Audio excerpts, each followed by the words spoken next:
бесконечные страсти.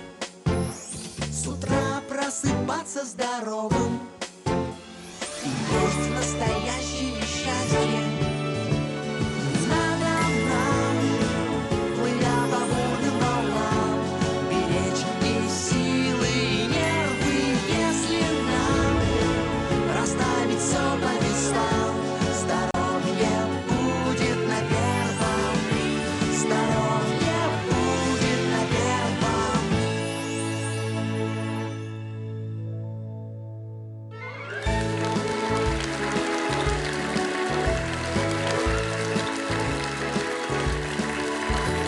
С вами снова здоровье, дорогие друзья. Доброе утро. Каждое утро в воскресенье мы хотим, чтобы этот последний выходной в неделе у вас был хорошим и полезным. И вот сегодня, внимание, женщины, новые исследования показали, что климакс бывает не только у женщин, но и у мужчин. Вот с этой проблемы и начнется наша программа. Мужчина и женщина. После 45 лет у женщины наступает климакс. Это известно всем. А что происходит с мужчинами? Седина в бороду, бес в ребро? Медики утверждают, что в этом возрасте у мужчин, как и у женщин, тоже начинается климакс. Мужской климакс. Что это такое? И стоит ли с ним бороться? Что такое мужской климакс и стоит ли с ним бороться? Ответ на этот вопрос знает замечательный врач-эндокринолог, заведующая кафедрой эндокринологии с курсом андрологии, а это наука о мужчинах, профессор, доктор медицинских наук Светлана Юрьевна Калинченко.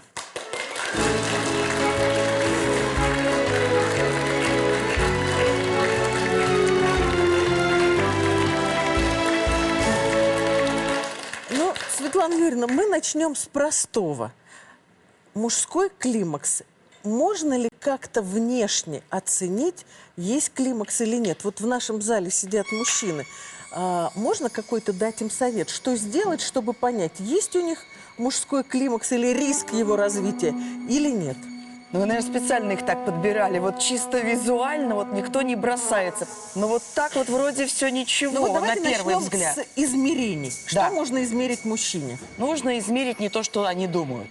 Вот. А что? Вот.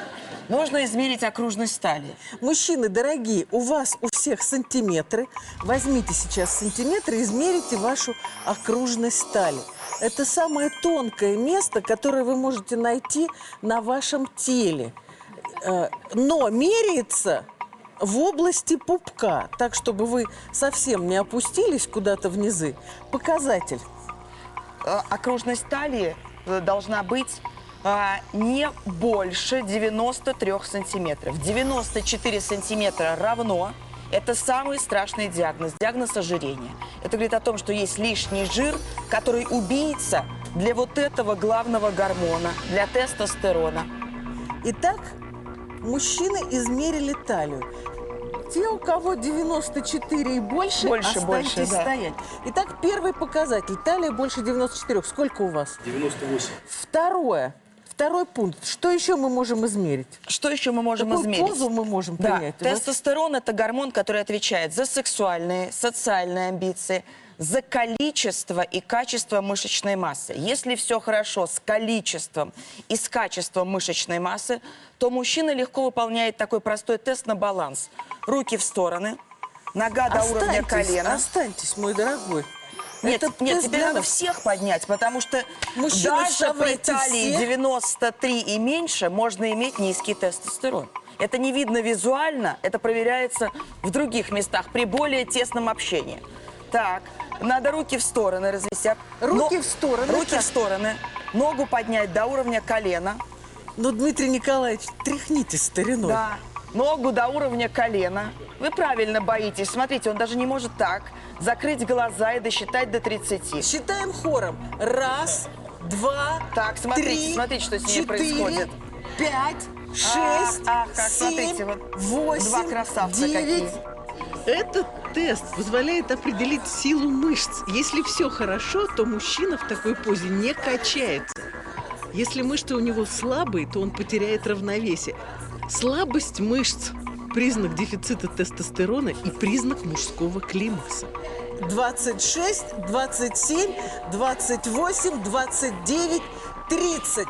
Тест делается Браво. с закрытыми Так, глазами. так, так. У нас даже были те, кто не пытался. Они даже поднять не могут с открытыми. Это второй тест. Ну, а вот теперь для тех, у кого талия 94 и больше, и для тех, кто даже не смог поднять ногу, для тех, кто поднял, но зашатался, вот так у вас шатается все. В таком пьяном состоянии находятся и сперматозоиды, в том числе, они тоже не смогут доползти до яйцеклетки. Им же нужно проделать огромный путь. Вот. Дальше, чтобы это подтвердить, что нужно сделать, все-таки медицина точная наука. Нужно проверить уровень тестостерона. Тестостерона. И вот этот гормон у вас должен быть в норме, дорогие мужчины. Итак, тестостерон – это все мужское, что есть в мужчине. Борода и усы, крепкие мышцы, умение достигать целей и любить женщин. Однако, когда мужчина толстеет, в его жировой ткани образуется лептин. Лептин снижает уровень тестостерона. Кроме того, жир начинает вырабатывать женские половые гормоны.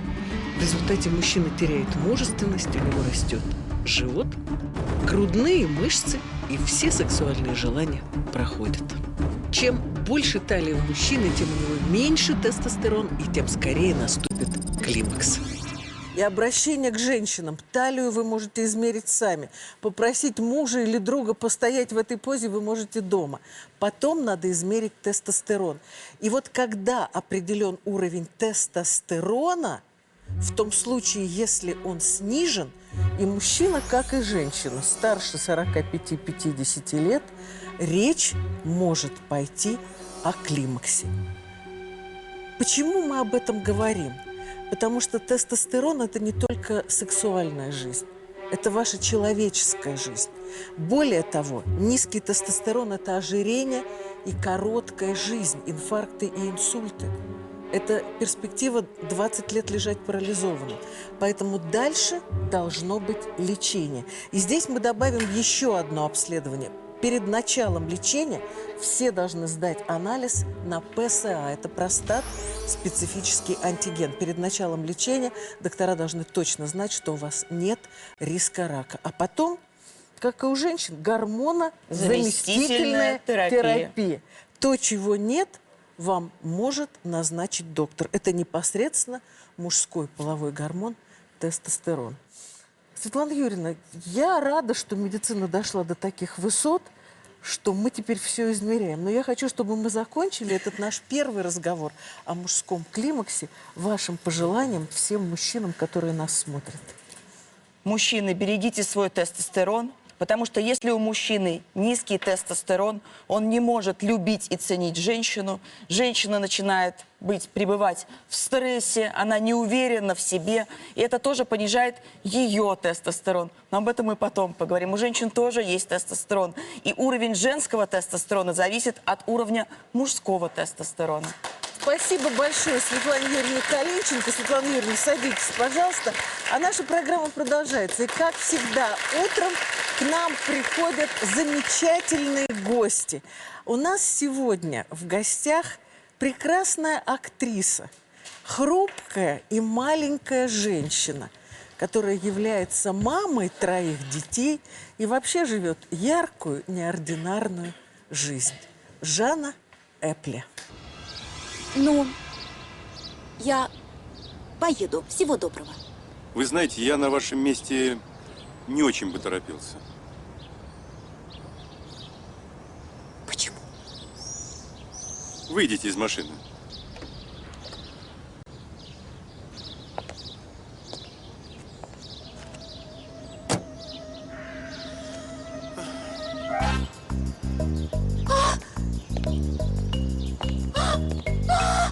Фильм «Бальзаковский возраст» или «Все мужики СВО» сделал актрису Жанну Эпле по-настоящему знаменитой. Она и в жизни выглядела так же, как ее героиня Юля. Поэтому очень часто поклонники так к ней и обращались. Юленька.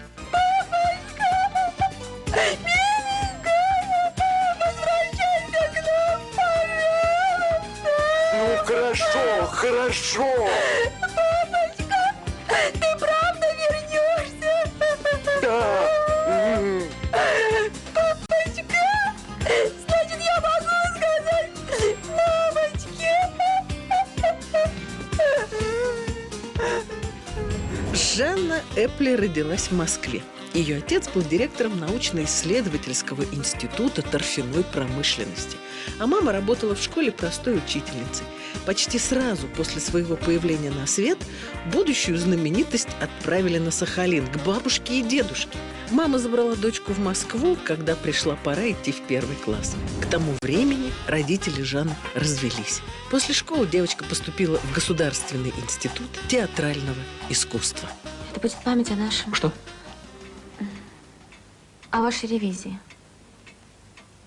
Это будет чистый эксперимент, исключающий всякую возможность подтасовки. Жанна Эпли несколько раз была замужем.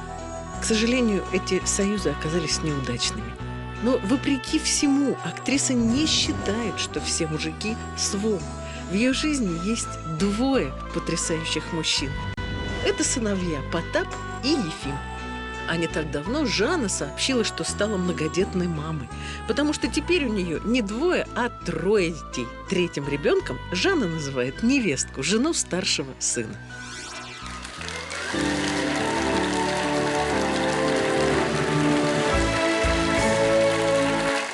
Здравствуйте. Вот я хочу еще раз подтвердить, что детей 3. Да, теперь 3. Кто они, чем занимаются? Рассказ о детях. Рассказ о детях. Старший сын 23, дизайнер мебели, интерьеров. Младшему сыну 14, он, соответственно, учится в школе. Футболист. Теперь у меня есть невестка, так что я стала свекровью. И я считаю, что у меня теперь 3 детей. Она военный психолог, криминалист по образованию, так что еще... И еще у меня 2 кошки. Это тоже члены семьи. Я просто хочу сказать, что сегодня, когда я зашла в гримерную, где Жанна гримировалась, она мне сказала, я хочу лечь в стационар. Я говорю, зачем? Чтобы просто выспаться и отдохнуть. Я говорю, а дома? А дома это невозможно, сказала она. Мы живем все вместе, 3 детей, 2 кошки. Я не высыпаюсь. Вот я хочу Жене пожелать... И поэтому я так выгляжу. Так она выглядит, потому что она умница и красавица. Но вот такой совершенно потрясающий, неунывающий человек, живущий жизнь непростую, но какую-то счастливую, как мне кажется, да? Вы знаете, характер – это судьба, я считаю. Поэтому, наверное, просто подарили мне мои родители хороший характер. Ну вот Жанночка у нас участвует в проекте «Хочу быть красивой». Она еще к тому же помогает нашим женщинам выглядеть лучше. Но сегодня мы решили придумать испытание для нее. И мы хотим прямо сейчас немедленно надеть на Жанну белый халат. Но прежде чем вы Мне идет халат, форма. Да-да-да, я хочу спросить, Жан, а в детстве кем вы мечтали стать? В детстве я мечтала выйти замуж удачно. И все? Вы знаете, я настолько всегда была просто женщина вот от природы, что все остальное как-то происходило случайно в моей жизни. Актерская профессия. То есть я всегда была больше женщиной, всегда хотела детей, семью, любви. Вот так вот как-то. Белый халат Жанны Эпли. Спасибо.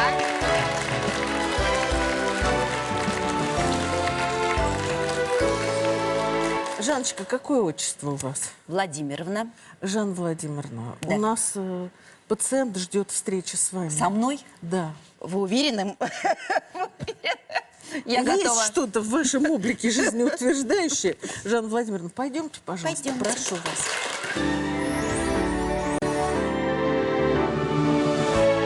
Пожалуйста, доложите доктору дежурному, что произошло. Добрый день, доктор. Поступила пациентка, жалуется на быструю утомляемость, снижение работоспособности, сонливость в течение рабочего дня и на некоторые проблемы в личной жизни.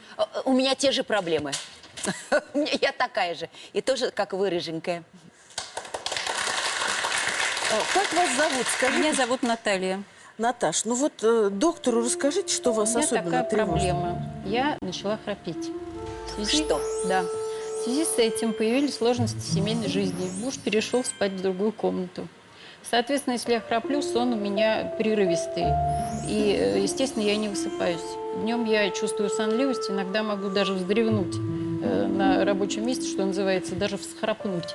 Когда это началось и какие до этого были события? Началось, наверное, я не знаю, может быть, лет 5 тому назад. А вы что думаете? Я думаю, что это возрастная особенность женщины, потому что организм после наступления определенных моментов начинает стареть, соответственно, и мышцы тоже... Стареть и храпеть. И храпеть, да. Вот она, женская доля. наша. В норме через нос и глотку воздух проходит по гортани и попадает в легкие. С возрастом из-за лишнего веса у некоторых людей мышцы мягкого неба расслабляются и обвисают. Во время сна они перекрывают просвет гортани так, что воздух не может протиснуться сквозь узкую щель. Возникает звук, который и называется храп. Но это состояние опасно тем, что во время храпа может возникнуть остановка дыхания. А вы обращались к врачу, к специалисту? К Что он врачу я говорит? не обращалась. Мне как-то, в общем-то, не очень ловко. Я думала, что, может быть, это временно, но, скажем так, хотелось бы, чтобы помогли. Не знаю, как Мне кажется, что первый путь надо было пойти к врачу к лору, да, я так понимаю, специалист. У нас есть такой выход внутриврачебный. Да. Если нам надо время разобраться, мы всех пациентов отправляем на Прелестно. обследование. Очень Я хорошо. предлагаю нашу гостью, Жанну Владимировну, отправить на обследование, а у нас с вами есть возможность проконсультироваться с настоящим, правильным лор-врачом. Через несколько минут продолжим, друзья, и посмотрим, как Жанна Эпле справится с этой задачей.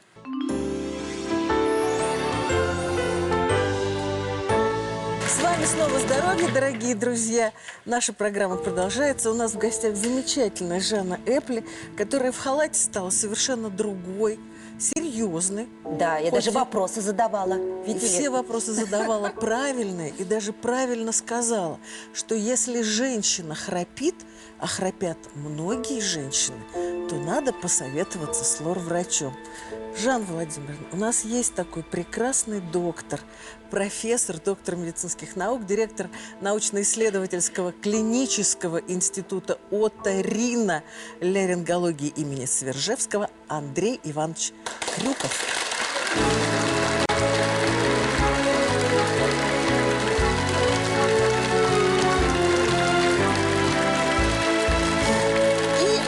Андрей Иванович, Жанне Владимировне возвращаться к пациенту. И вот мы решили, чтобы вы так нас просветили. Итак, вот этот человек, Жанна Владимировна, он лежит. Лежит. Вам предлагается, вращая эту штуку, изобразить дыхание. Вращайте. Цепочка – это дыхание. Андрей Иванович, что происходит при храпе? Крутите, крутите. Вот Можно такой. прокомментировать? Говорите. Дело в том, что при храпе, Елена Васильевна совершенно верно отметила, с возрастом наступает крутите. гипотония мышц мягкого неба. Жанночка, смотрите, вот сюда. Раз, Это что было? вывалился вот этот вот язычок.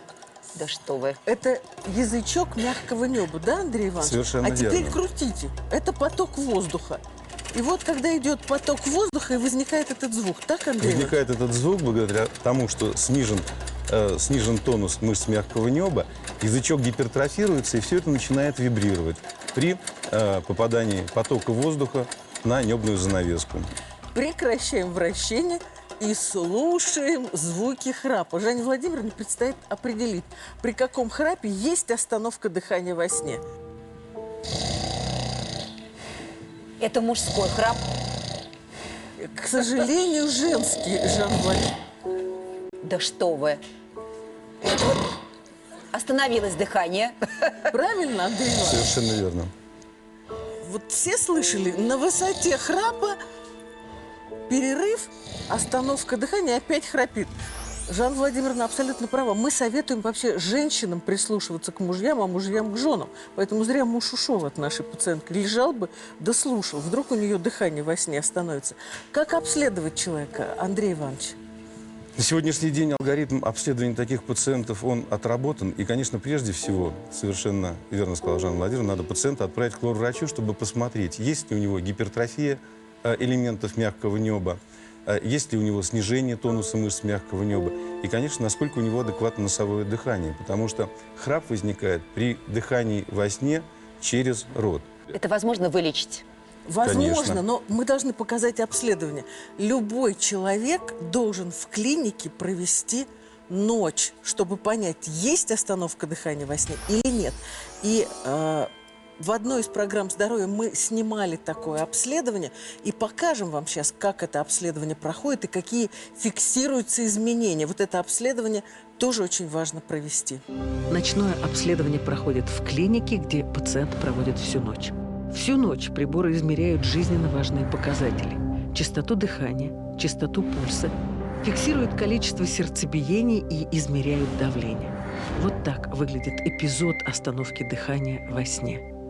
Итак, мы сейчас видим длительную остановку дыхания, которая сопровождается резким падением насыщения крови кислородом. А это момент, когда у нашего пациента остановилось сердце. И есть нарушение ритма. 11 секунд остановки сердца. А эта драма произошла рано утром. У больного возник гипертонический криз и угроза инсульта. Давление 180 на 100. Давайте его будить. У вас высокое давление. Вынужден вас начать что-то предпринимать. Этой ночью мы спасли одного человека от инсульта. Но по данным медицинской статистики, такие катастрофы случаются у 5000 людей каждую ночь.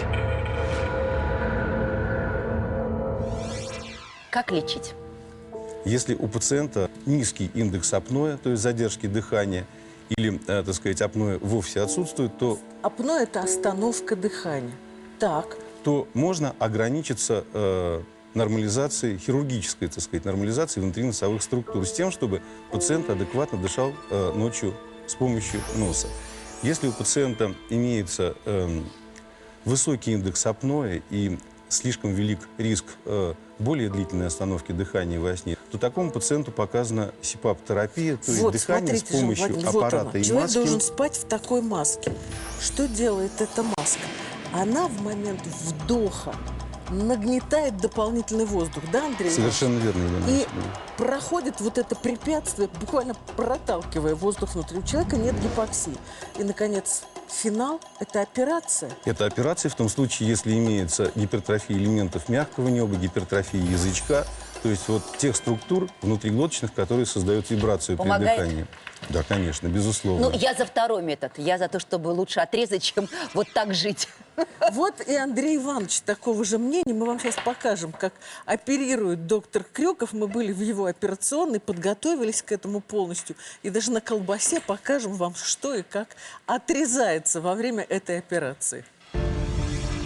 Вот он, профессор Крюков, в операционной. Цель операции – уменьшить вот этот язычок мягкого неба. Уменьшают его с помощью лазера. Сейчас у меня в руках лазер, друзья. И в этой операционной профессор Крюков будет работать именно с помощью лазера. Он будет лечить женщину, у которой храп. И чтобы вы поняли, как это происходит, вот этот открытый рот мы изобразили на кусочке колбасы. Вот этот вот язычок мягкого неба у людей храпящих обвисает, перекрывает вход в гортань, колеблется, возникает храп, остановка дыхания во сне, может даже возникнуть остановка сердца. Вот что сделает доктор? Лазер будет работать как нож хирургический. Вот так, друзья. У настоящего хирурга это выходит в 1000 раз лучше. И ткань у человека намного толще, чем наш кусок колбасы. И именно лазер дает возможность лечить людей быстро, аккуратно и элегантно. Процедура длится всего несколько минут, и уже предстоящей ночью пациент будет спать спокойно и без храпа. Ну вот такой доктор Крюков, хирург. Теперь Жанна Владимировна вас знает, Андрей Иванович. Да. Есть к нему Есть вопрос, через сколько времени может быть повторная операция? Насколько это вот рецидив может быть? Рецидива быть не должно. Мы отслеживаем результаты нашей работы, но пока что мы таких случаев не видели. Ну, успехов вам. Вы спасаете счастье женское. Семейное счастье. Жанна Владимировна, возвращаемся к пациенту. Огромное спасибо профессору Крюкову. Садитесь, пожалуйста, Андрей Иванович.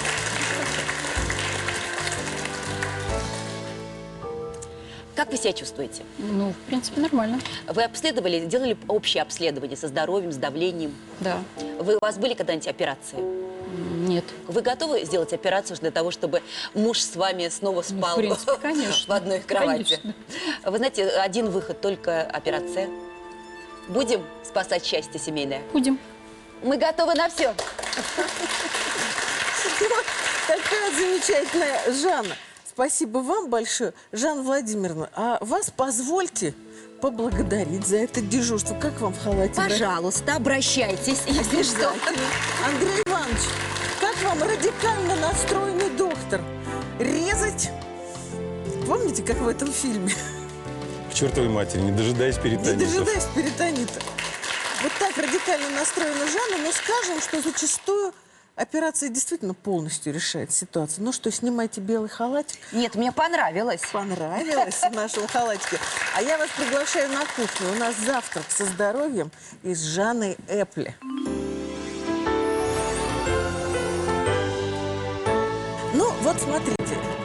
Завтрак с Жанной Эпли – это, конечно, потрясающе, потому что выглядит она потрясающе, стройная, тоненькая, без живота.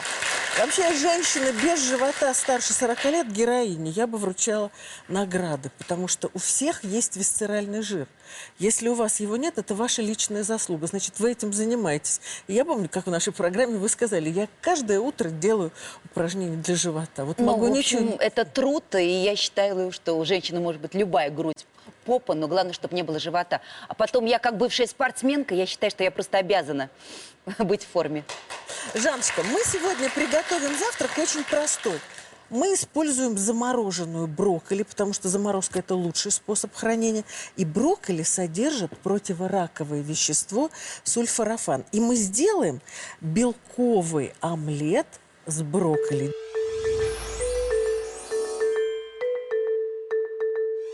Первым делом я вам покажу, как желтки удаляются. Они удаляются вот так, смотрите.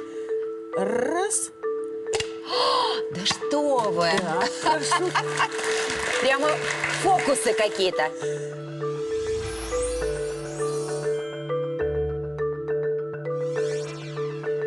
Нажать оба.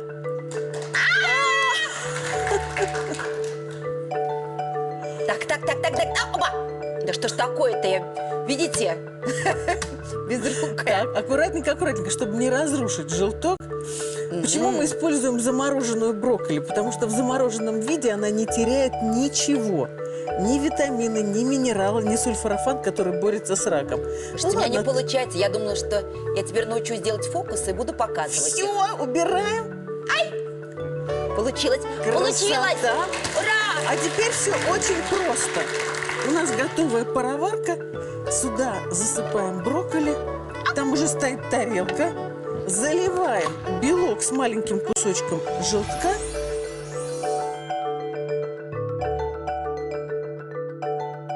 И все, через 5 минут все будет готово. Одну очень важную вещь скажу. Сульфорафан разрушается, если при 100 градусах брокколи варить больше 20 минут. Вот это вещество, которое борется с раком. У нас будет не больше 5. Поэтому мы это вещество сохраним.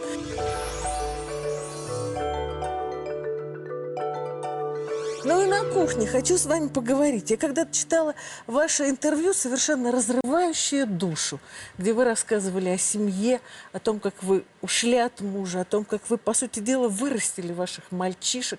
И как-то все это было так светло и радостно, без всяких обид, что я по-человечески, по-женски была просто восхищена вами. Честное слово. Спасибо. Что... Я стараюсь вот хочу, достойно правда, себя вести. Восхититься Жанной и с ней поговорить о ее судьбе, о ее взглядах на жизнь. Но сделаем мы это через несколько минут.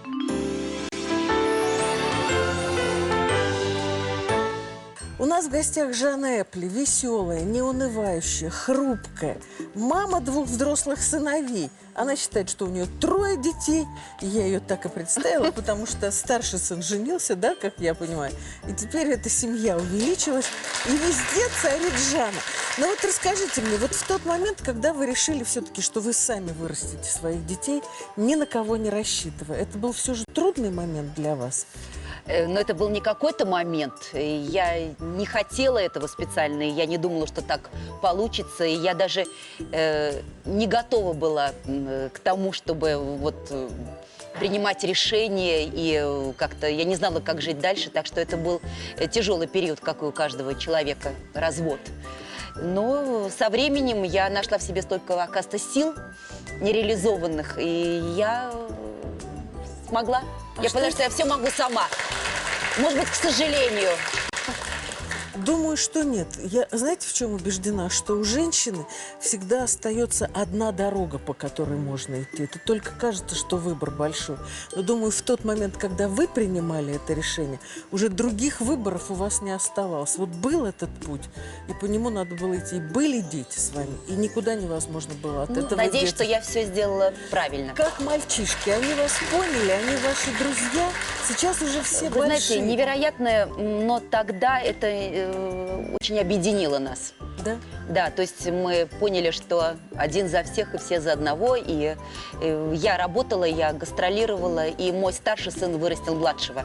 Это очень способствовало их дружбе и любви, и их самостоятельности. И вот так вот, в такой экстремальной ситуации, они стали, в общем, достаточно мужественными. Я думаю, они вами гордятся, честно говоря. Я думаю, когда вы идете все втроем, вот когда я иду с моими сыновьями, я прям хочу сказать, люди, пожалуйста, посмотрите, это мои сыновья, лучшие мужчины моей жизни, честное слово. Мои сыновья меня обожают. Я не знаю, от того, чтобы гордятся, там особенно, как ни странно, их немножечко смущает моя медийность. Они бы предпочли бы, чтобы я была просто мамой, милой и доброй, но они вот меня обожают. То есть я чувствую, вот, что они обожают, как вот мужчины меня. Ну, конечно, как можно не любить такой красавицы. Что сейчас в личной жизни Жанны Эпли? У нее есть любовь, у нее есть увлечение, или у нее осталась одна работа и семья, которая прирастает кошками и женами? Вы знаете, честно говоря, у меня был уже еще другой муж после этого, с которым я прожила 7 лет, и я считаю, что это было самое яркое вообще мужчина в моей жизни, но я с ним тоже рассталась из-за своей очень трудной профессии, потому что когда есть выбор между личной жизнью и профессией, я выбрала профессию. Но пока я одна, я готова к предложениям. Если что, рассматриваю. Вот, а потом я... Концептуально, чтобы это был человек с большим домом, чтобы Эпли могла, наконец, выспаться. Да. И я хочу сказать, что мы даже не представляем себе, сколько всего хорошего ждет нас впереди. А впереди нас ждет опыт, который расскажет о том, как брокколи борется с раком. Пошли, замечательная Жанна Эпли. Пошли.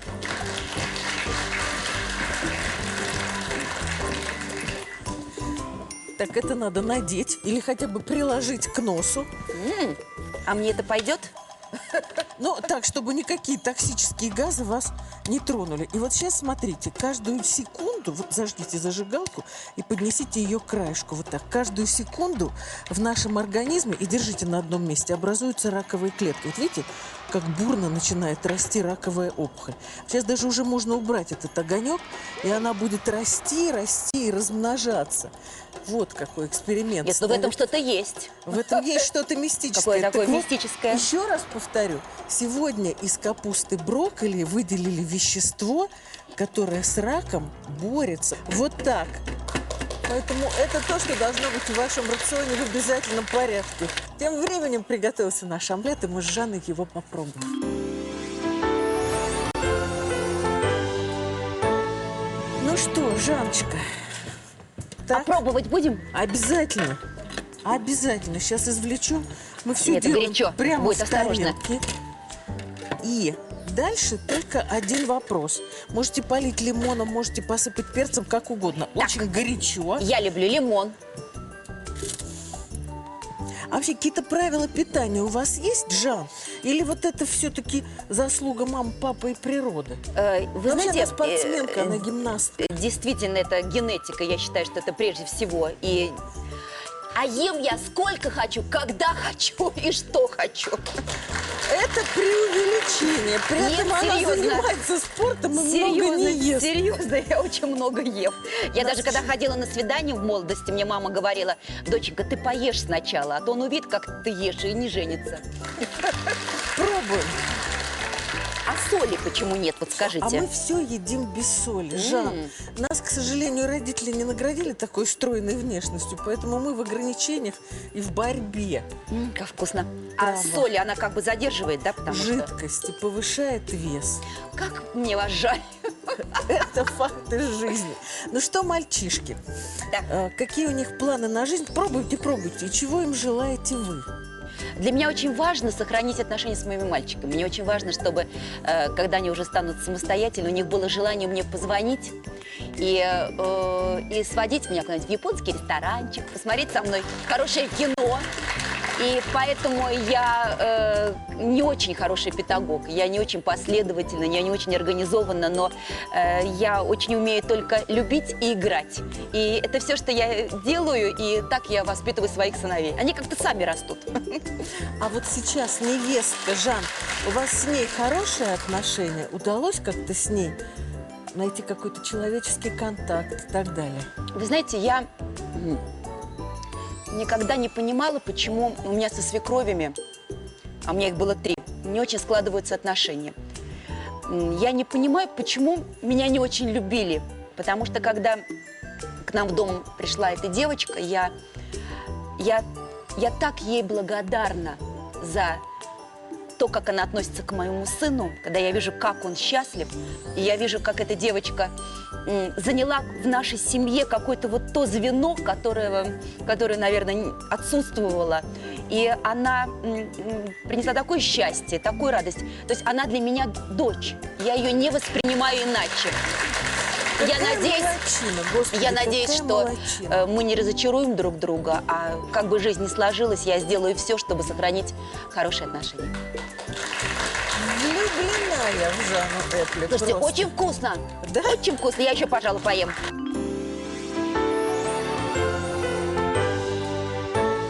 С вами снова здоровье, дорогие друзья. Сегодня наша гостья Жанна Эпли. И честно, Жан, чем я вас больше слушаю, тем больше вами восхищаюсь. Во всем.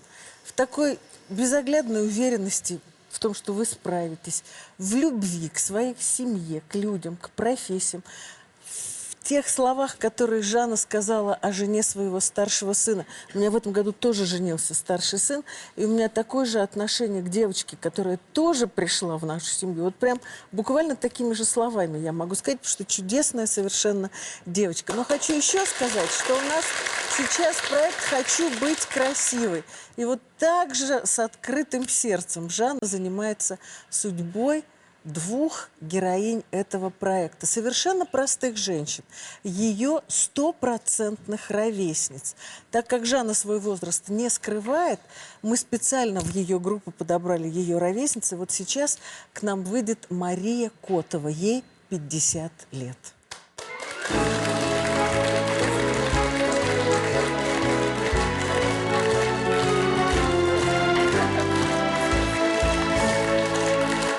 Рассказ Жанны о Маше Котовой. Мария художница. В молодости она приехала в Москву, поступила в Строгановское училище художественное. А это не просто, потому что мой старший сын как раз закончил Строгановку, и я понимаю, какой должен быть талант, какое должно быть образование, чтобы туда поступить.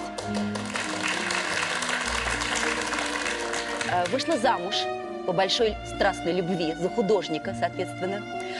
Прожила с ним 11 лет, но, как я понимаю, жить с творческим, особенно нереализованным человеком непросто. Брак распался, но у нее есть прекрасный сын. И 5 лет она была одна, почти. Одна, потом встретила другого замечательного мужчину, которым счастлива, его зовут Андрей. Но есть некоторые проблемы со здоровьем у Андрея, он инвалид 1-й группы. И я еще понимаю, что еще и свекровь не очень здорова. И теперь эта прекрасная женщина на себе все это несет. Ну, ничего. Ничего, говорит ничего, она. Все нормально. Все хорошо. Ну вот такой рассказ Маша пришла в наш проект, ей помогает Жанна стать красивой, потому что любой женщине, как бы ни складывала жизнь, хочется стать красивой. Через несколько минут мы продолжим этот разговор и поговорим уже с докторами о Машиной судьбе и о судьбе всех женщин этого возраста. А пока я хочу прерваться на минуту, чтобы потом продолжить.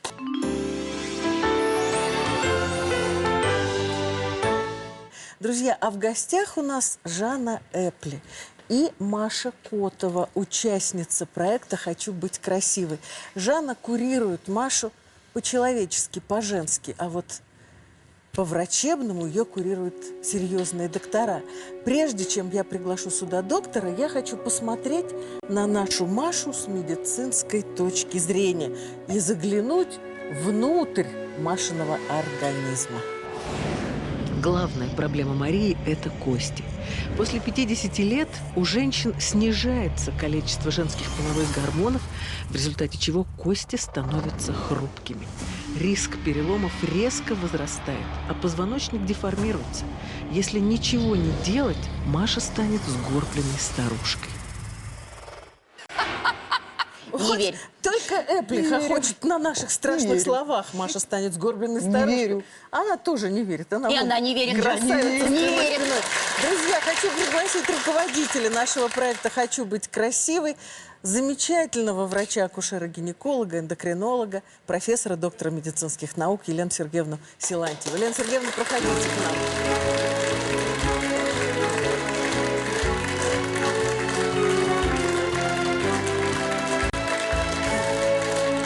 Потрясающая Жанна, правда? Безусловно. Абсолютный луч света.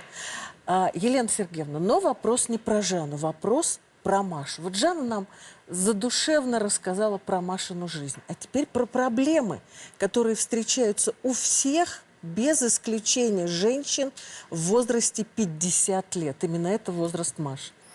У Маши весь комплекс проблем, который свойственен женщине в этом возрасте, с той разницей, что она еще сохранила ритм менструации, и недостаток женских половых гормонов не так высок.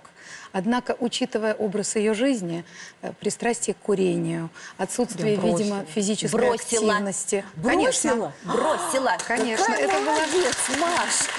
Какая молодец! Молодчина! Не только бросила курить, она начала систематически заниматься физической активностью, чтобы восстановить свою мышечную массу. Но у нее уже успел сформироваться дефицит костной массы, и именно поэтому ей были назначены целый ряд препаратов, которые корректируют это состояние. Вот это очень важно для всех женщин, 50-летних, девочки милые. Я вам даю вот эти кусочки, косточки, которые вы должны восстановить, потому что все женщины должны проверить мышечную массу. Держите. Все женщины должны сделать специальное обследование, которое называется денситометрия. И если есть дефицит костной массы, вам должны назначить специальные препараты. Маша у нас целую группу получает препаратов, да, Елена Сергеевна? Да, она получает целую группу препаратов. Это препараты витамина D, и это те препараты, которые приостанавливают резорбцию, разрушение костной ткани и, напротив, активируют те процессы, которые ее структуру восстановят. Вопрос, а усваивается? Потому что есть как бы среди обывателей легенда, что не усваивается в каком-то возрасте. Кальций? Кальций. А вот это хороший вопрос. Да, кстати. Это может быть. Да, Елена Сергеевна? Поэтому кроме кальция назначены лекарства. Вот эта группа огромная, бисфосфоната, что они делают? Они влияют на обмен в костной ткани. Они способствуют тому, чтобы кальций усваивался. Абсолютно верно. То есть вообще костная ткань разрушается. У нас есть клетки, разрушающие костную ткань. Пьете вы кальций, не пьете, если эти клетки работают, ткань будет разрушаться. Поэтому это правильное мнение обывателей. Так вот, бисфосфонаты не дают этим клеткам работать. Они их блокируют, клетки-разрушители, и кальций начинает встраиваться. И я хочу дополнить еще тем, что, конечно, Мария была проконсультирована диетологом, и ей была подобрана специальная диета, которая также будет восполнять те дефициты, которые в ее организме выявлены. И назначен целый ряд процедур, которые должны инициировать продукцию, например, витамина D в ее организме. Вот эти процедуры мы покажем прямо сейчас, потому что прямо сейчас мы направляемся в реабилитационный центр, в большую клинику в Лапино, где отделением реабилитации как раз и руководит профессор Силантьева. Вот он, собирательный образ женщины в климаксе, женщины старше 45, с лишним весом, морщинистая, уже не очень красивая. Никто не хочет таких изменений. Но вы знаете, главное, что мы хотели рассказать в нашем проекте, это то, что кроме изменений внешности, все происходит внутри. Внешность – это следствие ваших внутренних перемен. А вот внутри, из-за недостатка женских половых гормонов, в сосудах образуются бляшки, и женщины начинают умирать от инфаркта и инсульта. Кости становятся хрупкими. И вот именно эта история хрупких костей привела к тому, что одна из наших героинь, 50-летняя Мария Котова, в самом начале проекта сломала пальцы. Это рентген-кабинет. Давайте заглянем сюда. Здесь проходит обследование. Ну, я, в общем-то, сильно ударилась. Насколько я понимаю, остеопороза пока у меня нет, но, видимо... Начальные признаки, к сожалению, уже присутствуют, поэтому нужно проводить профилактику. Чтобы сломать палец на ноге, Марии было достаточно одного небольшого удара о ступеньку лестницы. К счастью, такая травма не будет иметь для нее серьезных последствий. Но очень важно понимать, что таким же хрупким стал и позвоночник Марии, и позвоночники всех женщин старше 50 лет. Если сейчас повнимательнее наблюдать, то мы увидим падение от веса на левую ногу. То есть здесь, скорее всего, имеется слабость с правой стороны квадратной мышцы, которая не удерживает тело. Итак, позвоночник Марии уже искривлен. К тому же у нее слабые мышцы. В норме мышцы создают надежный каркас и удерживают позвоночный столб в правильном положении. Если ничего не делать, у Маши неизбежно появится боль в позвоночнике, может возникнуть грыжа и даже перелом позвонка. Поэтому кроме лекарств от остеопороза всем женщинам этого возраста нужна лечебная физкультура. Ну, я поясницу чувствую, ощущаю, что вот как бы... что она есть, как минимум. Хорошо. Вот. И именно она как бы и напрягается. Да, вот именно да. вот поясничное вот это вот место, вот поясничное отдел. Женщины, только физкультура всем, кому больше 50, поможет удерживать позвоночник в правильном положении. Кроме того, в этом возрасте у вас возникает дефицит витамина D. Он есть и у Маши. Поэтому вам необходимо восполнять запасы витамина D. В этом помогает ультрафиолет. Вы знаете, такое ощущение, как будто бы я летом на пляже, солнышко греет, так здорово. Может, даже и загорю. Ну вот так сказочно проводят время женщины. Я умоляла всех наших актрис, блестящих, красивых женщин, наконец переместиться в центр к Елене Сергеевне. И, наконец-то, Жанна нашла время, чтобы туда пойти. Там отдохнуть. Там прекрасно. Очень Извините, у меня все-таки есть вопрос. Давайте. Скажите, пожалуйста, побочные какие-то могут быть явления? Если человек, в принципе, 50 лет ничего не делал, собой не занимался, и вдруг такая серьезная атака на организм? Да, это замечательный вопрос. Мы как раз с Еленой Васильевной обсуждали. Наши пациенты, конечно, если сердечно-сосудистая, например, система не тренирована, и как раз Маша была одна из тех пациенток, которая продемонстрировала депрессию сегмента Т, то есть тяжелейшую реакцию на физическую нагрузку. События в сердце. Да. В начале, когда их тестировали. Да, потому что они проходили тщательное тестирование, тредмил-тест, эргоспирометрию.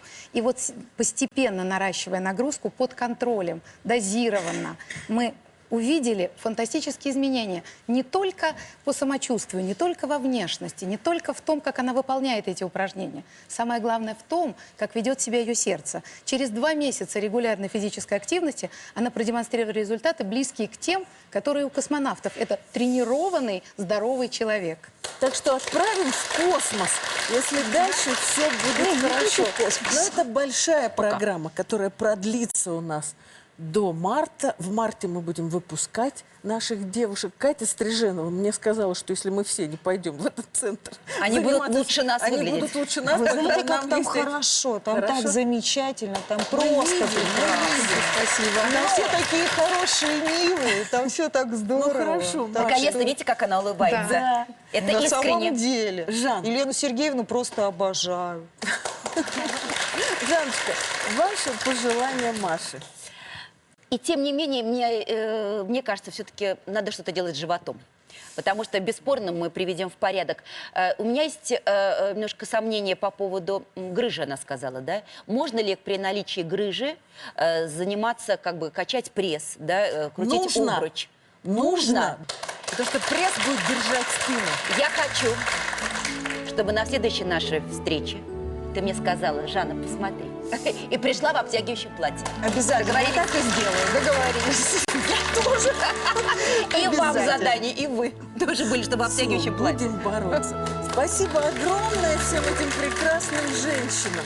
Наша программа заканчивается. Правда, сегодня хочу женщинам пожелать здоровья и счастья, пожелать такого же несокрушимого оптимизма, как у Жанны Эпли, и такой же всепоглощающей любви к родным и близким. Здоровья вам и счастья.